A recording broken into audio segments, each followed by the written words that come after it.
Are you a Corvette purist? Well, if you are, then I'm glad that you are because I'm here to ruin your day. Corvette has just announced that they are going to make Corvette its own separate brand from Chevy. And if you really love Vettes, let me just tell you why it's an amazing idea, even though they're making an electric SUV. Never thought I would say that.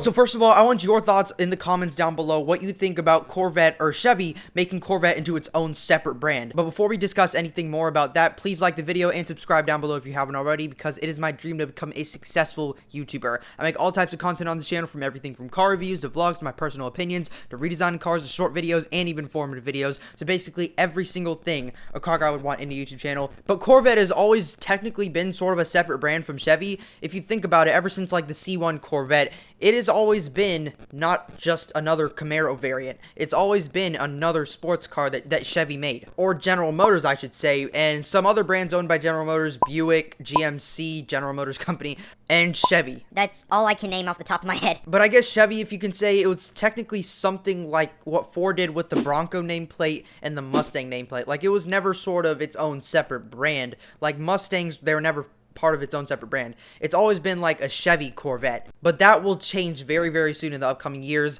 including a big change for them, which will be an electric SUV. Now, a few months ago or something, I don't even remember, but my friend All Car News on Instagram, you can go follow him. I'll put a link in the description down below, but he posted this, which was his render of the Corvette SUV, the electric one that's coming, but we don't know if it's confirmed to be electric, but we did see this little image right here. It was talking about something. It had like a whole bunch of new Chevy models or General Motors models being introduced, and then in the back you can very carefully see that's not a Blazer, that's not a Chevrolet Blazer at all.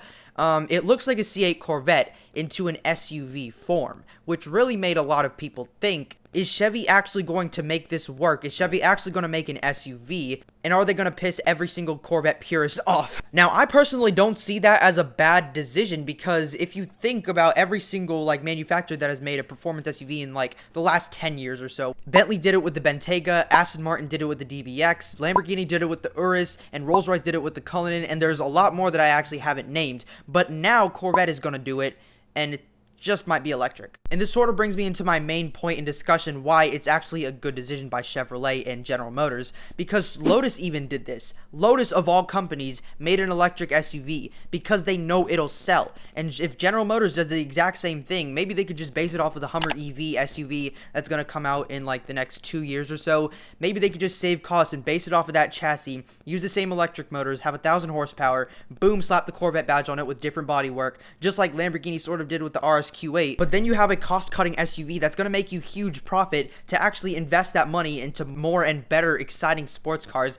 Even though what they're producing now, what General Motors is producing now for Corvette is insane. We have the new Z06, which is just a rebirth of what Ferraris should have been. But Ferraris nowadays, I actually really, really love them. I love everything that Ferrari is doing right now, including what the purist saying is, which they finally caught onto the bandwagon of SUVs after like 10 years. But even the base model C8 that starts at around $59,000, that thing is already a missile with like almost 500 horsepower, 0 to 60 in like 2.9 seconds for a $59,000 base price car. It's absurd to think about. And then we have the upcoming C8 ZR1, which will be like a twin-turbo flat-plane crank V8. And then we have the Zora, which is supposedly going to be a hybrid SF90 Stradale killer. If they make the Corvette SUV, which is supposedly coming in 2025, if they make that SUV, that could easily be used to fund the electric motors for the Zora. And now Hyundai sort of did this when Genesis became its own separate brand. So the Hyundai Genesis Coupe originally started as its own model from Hyundai, like a two-door coupe called the Genesis. Then they made the Hyundai Equus,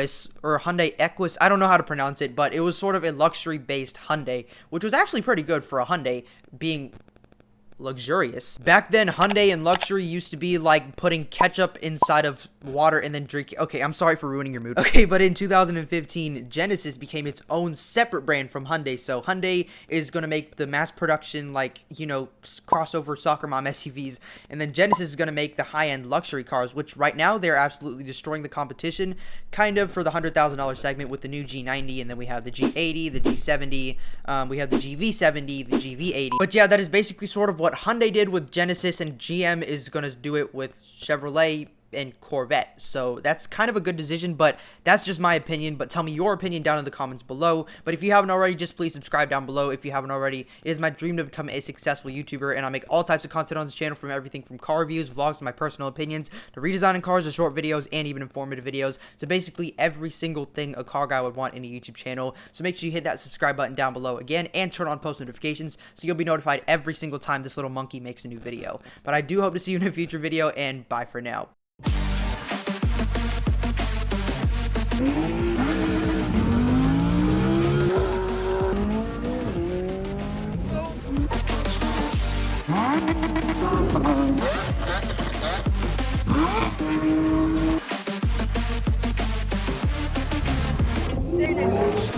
With that flat plane twin turbo crank. Oh god, I just said, oh nope.